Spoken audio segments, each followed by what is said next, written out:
ಅಣ್ಣ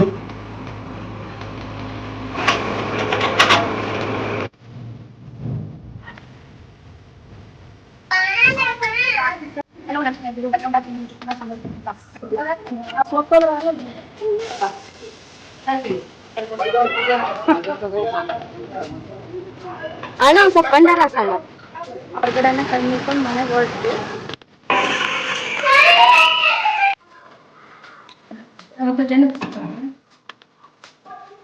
ಹಲೋ ನಮಸ್ಕಾರ ಎಲ್ರಿಗೂ, welcome back to my YouTube channel Shambhavi Manju vlog.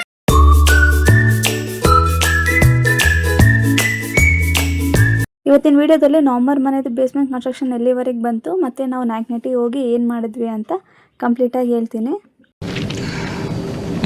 ಈ ವಿಡಿಯೋ ಸ್ಟಾರ್ಟ್ ಮಾಡೋಕ್ಕೂ ಮುಂಚೆ ಇನ್ನೂ ಯಾರಾದರೂ ನನ್ನ ಚಾನಲ್ನ ಫಸ್ಟ್ ಟೈಮ್ ನೋಡ್ತಿದ್ದೆ ಪ್ಲೀಸ್ ಸಬ್ಸ್ಕ್ರೈಬ್ ಮಾಡ್ಕೊಳ್ಳಿ. ಪ್ರೀವಿಯಸ್ ವಿಡಿಯೋದಲ್ಲಿ ನವಂಬರ್ ಮನೆದು ಬೇಸ್ಮೆಂಟ್ ಕನ್ಸ್ಟ್ರಕ್ಷನ್ ಇಲ್ಲಿವರೆಗೆ ಬಂತು ಅಂತ ಹೇಳಿದ್ದೆ. ನೆಕ್ಸ್ಟ್ ಏನಾಯಿತು ಅಂತ ಹೇಳ್ತೀನಿ. ಬೇಸ್ಮೆಂಟ್ ಕಟ್ಟಿ 5 ದಿನ ಆದಮೇಲೆ ಆ ಬ್ಲಾಕ್ಸಿಗೆಲ್ಲ ಮಣ್ಣು ತುಂಬಿದ್ರು. ಸುಮಾರು ಒಂದು 4 ಲೋಡ್ ಮಣ್ಣು ಬೇಕಾಯ್ತು ಇದು ಅಷ್ಟು ಫಿಲ್ ಮಾಡೋಕ್ಕೆ. ಈ ಟಿಪ್ಪರಲ್ಲಿ ನೋಡಿ ಮಣ್ಣು ತಂದಿದ್ದು.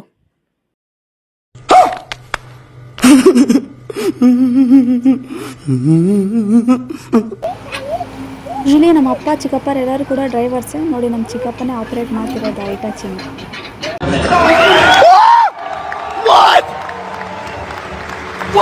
ನೋಡಿ ಇವಾಗ ಇದಿಷ್ಟು ಬ್ಲಾಕ್ಸಿಗೆ ಕೂಡ ಮಣ್ಣು ಫಿಲ್ ಮಾಡಬೇಕು. ಇವು ಟೋಟಲ್ 10 ಬ್ಲಾಕ್ಸ್ ಇದಾವೆ.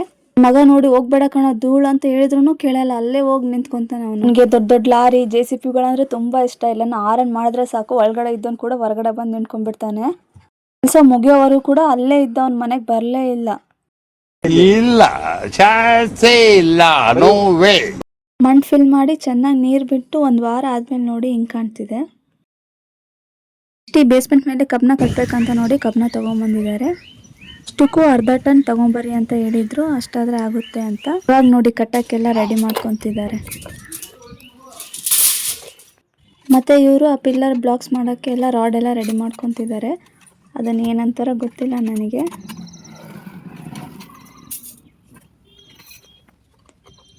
ಮತ್ತೆ ಈ ಕಡೆ ಅವರು ರೆಡಿ ಮಾಡಿಟ್ಟಿರೋ ರಾಡ್ ಪೀಸಸ್ನೆಲ್ಲ ಜೋಡಿಸ್ತಿದ್ದಾರೆ. ನೋಡಿ ಯಾವ ರೀತಿ ಬ್ಲಾಕ್ಸ್ ರೆಡಿ ಮಾಡ್ತಿದ್ದಾರೆ ಅಂತ. ಈ ತರ ರೆಡಿ ಮಾಡಿ ಬೇಸ್ಮೆಂಟ್ ಮೇಲೆ ಹಾಕ್ತಾರಂತೆ. ಒಂದು ಅರ್ಧ ಹಾಕಿದ್ದಾರೆ ಆಗಲೇ. ಆ ರಾಡ್ನ ಕರೆಕ್ಟ್ ಸೈಜಿಗೆ ಕಟ್ ಮಾಡಿಕೊಂಡು ಜೋಡಿಸ್ಕೊಂಡು ಇದಿಷ್ಟಕ್ಕೆ ಹಾಕೋಕೆ 2 ದಿನ ಹಿಡಿಸ್ತು ಇವರಿಗೆ.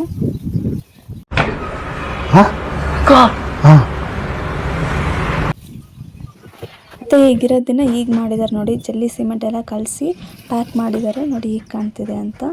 ಈ ಬೇಸ್ಮೆಂಟ್ ಮೇಲೆ ಕಬ್ನ ಕಟ್ಟಿ ಕಾಂಕ್ರೀಟ್ ಮಾಡಿರೋದ್ರಿಂದ ಇನ್ನೂ ಅರ್ಧ ಅಡಿ ಜಾಸ್ತಿ ಆಗಿದೆ. ಅದಕ್ಕೆ ಇನ್ನೂ 1 ಲೋಡ್ ಮಣ್ಣು ಹಾಕ್ಬೇಕಂತ ಹೇಳಿದ್ದಾರೆ.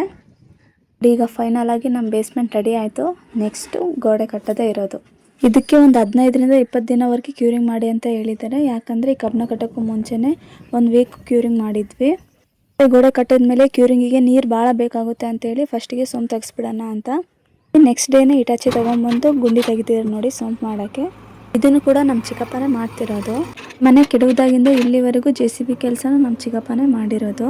ಇನ್ನು 1 ಲೋಡ್ ಮಣ್ಣು ತರಿಸೋದು, ಸೋಂಪು ತೆಗಿಯೋ ಮಣ್ಣನ್ನೇ ಹಾಕಿದ್ರೆ ಆಯಿತು ಅಂತೇಳಿ ನೋಡಿ ಹಾಕ್ತಿದ್ದಾರೆ. ಇವಾಗ ನೋಡಿ ಸಂಪ್ ಮಾಡೋಕ್ಕೆ 2 ಗುಂಡಿ ಕೂಡ ತೆಗೆದು ರೆಡಿ ಮಾಡಿದ್ದಾರೆ. ಇವು ಒಂದೊಂದು ಗುಂಡಿ ಸುಮಾರು 10 ಅಡಿ ಇದೆ ಅಂತೆ. ಈ ಕಡೆನೂ ಆ ಕಡೆ 2 ಸೇಮೇ ಇದೆ. 2 ಗುಂಡಿ ಯಾಕೆ ತೆಗ್ದಿದ್ದಾರೆ ಅಂತ ಅನ್ಕೊಬೋದು ನೀವು. ಯಾಕಂದ್ರೆ ಇವು 2 ಪೋರ್ಷನ್ ಮನೆ. ಅಜ್ಜಿ ಅವ್ರಿಗೊಂದು ಮತ್ತೆ ನಮ್ಮ ಚಿಕ್ಕಪ್ಪ ಅವ್ರಿಗೊಂದು. ಒಂದು ಸ್ವಲ್ಪ ಕೆಲಸ ಇತ್ತಂತ ಹೇಳಿ ಇಬ್ಬರು ಕೆಲಸದವ್ರು ಬಂದಿದ್ರು.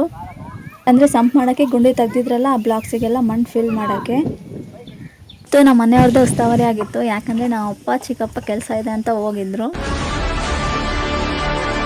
ಬೇಸ್ಮೆಂಟ್ ಫುಲ್ ಕಂಪ್ಲೀಟ್ ಆಗಿ ಇನ್ನೊಂದು ಕೆಲಸ ಬಾಕಿ ಇದೆ. ಯಾರಿಗಾದ್ರೂ ಗೊತ್ತಿದ್ರೆ ಕಾಮೆಂಟ್ ಮಾಡಿ. ಇಲ್ಲಿವರೆಗೆ ಬಂದಿದೆ ನೋಡಿ ನವಂಬರ್ದು ಮನೆ ಕಟ್ಟೋದು. ಮುಂದೆ ಏನು ಮಾಡಿದ್ವಿ ಅಂತ ನೆಕ್ಸ್ಟ್ ಬರೋ ವಿಡಿಯೋಗಳಲ್ಲಿ ಹೇಳ್ತೀನಿ. ನೆಕ್ಸ್ಟ್ ನಾವು ನಾಯಕನಹಟ್ಟಿಗೆ ಹೋದ್ವಿ. ಯಾಕಂದರೆ ಹೋಳಿಗೆ ಅಮ್ಮ ಇತ್ತು ಅವತ್ತು. ಇವಾಗ ನೋಡಿ ನವಂಬರ್ ಮನೆ ಹತ್ರ ಹೋಗ್ತಿದ್ದೀವಿ. ಹೋಗೋ ಅಷ್ಟರಲ್ಲಿ ನಮ್ಮಮ್ಮ ಎಡೆ ತಗೊಂಡು ಹೋಗೋಕೆ ನೋಡಿ ಆಗಲೇ ಪೂಜೆ ಮಾಡ್ತಿದ್ದಾರೆ.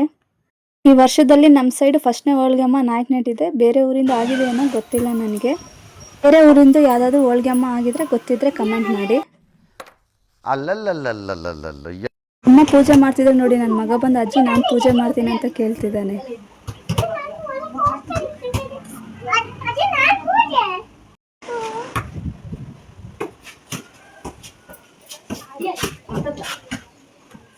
ಇವಾಗ ದೇವಸ್ಥಾನಕ್ಕೆ ಪ್ರಸಾದ ಕೊಡಕ್ ಹೋಗ್ತಿದೀವಿ.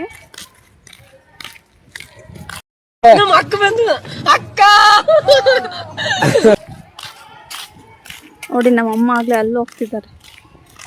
ಇಲ್ಲಿ ನೋಡಿ ನೆಕ್ಸ್ಟ್ ಇಯರ್ ನಡೆಯೋ ಶ್ರೀ ಗುರು ತಿಪ್ಪೇರುದ್ರ ಸ್ವಾಮಿ ದೇವರ ರಥೋತ್ಸವದ ಡೇಟು ಇವಾಗ ಹಾಕಿದ್ದಾರೆ. ಎಲ್ರು ನೋಟ್ ಮಾಡಿ ಇಟ್ಕೊಳ್ಳಿ. ನೆಕ್ಸ್ಟ್ ಇಯರ್ ತಪ್ಪದೆ ಎಲ್ರು ರಥೋತ್ಸವಕ್ಕೆ ಬನ್ನಿ. ನೋಡು ಇಂಥ ಜನ ಎಲ್ಲಿ ಸಿಗ್ತಾರೆ ನಿಮ್ಗೆ. ಹೊಡಿರಿ ಚಪ್ಪಾಳೆ ಹೊಡಿರಿ. ಇದು ನಮ್ ದೇಶ ಅಂದ್ರೆ ಇಂಥ ದೇಶದ ಬಗ್ಗೆ ಕೆಡ್ದ ಮಾತಾಡ್ತೀಯ ನೀನು. ಅವ್ರ ಮಟ್ಟಾಗಂತ ಪ್ರಸಾದ ಕೊಡೋದು. ಬನ್ನಿ ನೋಡೋದು ಹೇಳಿ ಕೊಡ್ತಾರೆ ಏನ್ ಮಾಡ್ತಾರೆ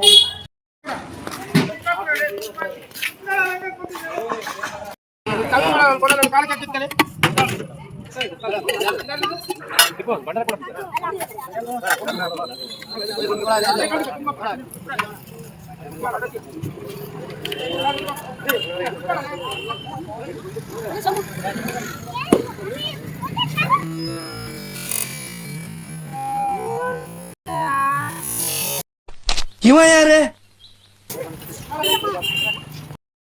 ಬಂದಿರೋ ಎಡೆನೆಲ್ಲ ಅನ್ನ ಒಂದು ಸೈಡು, ಸಾಂಬಾರು ಒಂದು ಸೈಡು, ಮತ್ತು ಹೋಳಿಗೆ ಸಂಡಿಗೆ ಎಲ್ಲ ಒಂದು ಸೈಡ್ ಹಾಕೊತಿದ್ದಾರೆ. ಏನು ಮಾಡ್ತಾರೋ ಗೊತ್ತಿಲ್ಲ. ತುಂಬ ಜನ ಇದ್ದಿದ್ದರಿಂದ ವಿಡಿಯೋ ನೀಟಾಗಿ ಮಾಡ್ಕೊಳ್ಳೋಕ್ಕೆ ಆಗಲಿಲ್ಲ.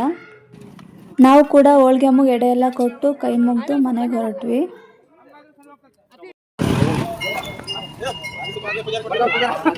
ಹೋಳಿಗೆ ಅಮ್ಮಗೆ ಎಡೆ ಕೊಟ್ಟು ಗುಡಿಯಲ್ಲಿ ಹೋಗ್ಬಾರ್ದಂತೆ, ಹಂಗೆ ಹೊರಗಡೆನ ಕೈ ಮುಗ್ಕೊಂಡು ಮನೆಗೆ ಹೊರಟ್ವಿ.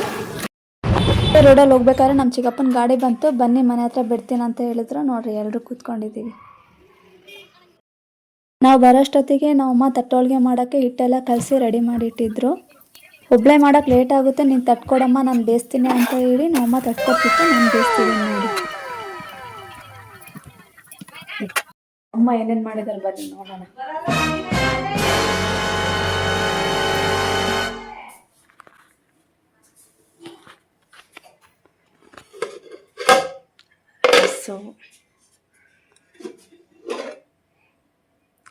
ಹೋಳಿಗೆ ಸಾಂಬಾರು, ಸಂಡಿಗೆ,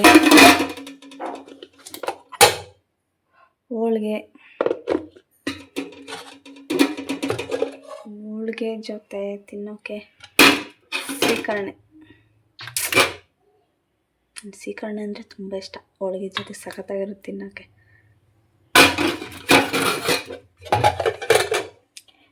ಇದರಲ್ಲಿ ತುಪ್ಪ ಬಿಟ್ಟೆ. ಇದು ಬಿಚ್ಚಕ್ಕಾಗಲ್ಲ, ಫುಲ್ ಟೈಟ್ ಆಗಿದೆ. ಮಗ ನೋಡಿ ಹೋಳಿಗೆ ತಿನ್ನೋ ಅಂದರೆ ಬರೀ ಸೀಕರಣೆ ಹಾಕೊಂಡ್ಬಂದು ತಿನ್ಕೊಂಡು ಕುಂತಿದ್ದಾನೆ. ನಾವು ನಮ್ಮ ಅಕ್ಕ ಫೋನ್ ಮಾಡಿದ್ರು ಅಂತ ಅವ್ರ ಮನೆ ಹತ್ರ ಹೊರಟ್ವಿ. ಮನೆ ಇರೋದು ಗಣೇಶನ್ ಟೆಂಪಲ್ ಹತ್ರ, ಅಲ್ಲಿಗೆ ಹೋಗ್ತಿದೀವಿ ಇವಾಗ. ಅಮ್ಮರ ಮನೇಲಿ ಊಟ ಮಾಡಲಿಲ್ಲ ನಾವು, ಸೀದಾ ನಮ್ಮ ಅಕ್ಕರ ಮನೆಗೆ ಹೊರಟ್ವಿ, ಅಲ್ಲೇ ಊಟ ಮಾಡೋಣ ಅಂತ. ಹೂ ಸ್ಟಾಪ್ಡ್ ಯು? ನಿಮ್ಮನ್ನ ತಡೆದಿರುವವರು ಯಾರು? ಅಲ್ಲಿಗೆ ಹೋಗಿ ಎಲ್ರೂ ಮಾತಾಡ್ಸ್ಕೊಂಡು ಊಟ ಮಾಡಿಕೊಂಡು ಲೇಟ್ ಆಗಿಬಿಟ್ಟಿದೆ ಅಂತ ನಮ್ಮ ಊರ ಕಡೆಗೆ ಹೊರಟ್ವಿ ಅಷ್ಟೇ. ಇಷ್ಟು ಇವತ್ತಿನ ವ್ಲಾಗ್ ಆಗಿತ್ತು. ವಿಡಿಯೋ ಇಷ್ಟ ಆದರೆ ಲೈಕ್ ಮಾಡಿ, ಶೇರ್ ಮಾಡಿ ಹಾಗೂ ಕಾಮೆಂಟ್ ಮಾಡಿ. ಯಾರಾದರೂ ನನ್ನ ಚಾನಲ್ನ ಸಬ್ಸ್ಕ್ರೈಬ್ ಮಾಡ್ಕೊಂಡಿಲ್ಲ ಅಂದರೆ ಪ್ಲೀಸ್ ಸಬ್ಸ್ಕ್ರೈಬ್ ಮಾಡ್ಕೊಳ್ಳಿ ಹಾಗೂ ಬೆಲ್ ಐಕನ್ ಮೇಲೆ ಕ್ಲಿಕ್ ಮಾಡಿ. ಇದರಿಂದ ನಾನು ಹಾಕೋ ಪ್ರತಿ ವಿಡಿಯೋ ನೋಟಿಫಿಕೇಶನ್ ನಿಮಗೆ ಡೈರೆಕ್ಟಾಗಿ ಬರುತ್ತೆ. ಹೇಳ್ತಾ ಸಿಗೋ ನೆಕ್ಸ್ಟ್ ವಿಡಿಯೋದಲ್ಲಿ. Thank you for watching.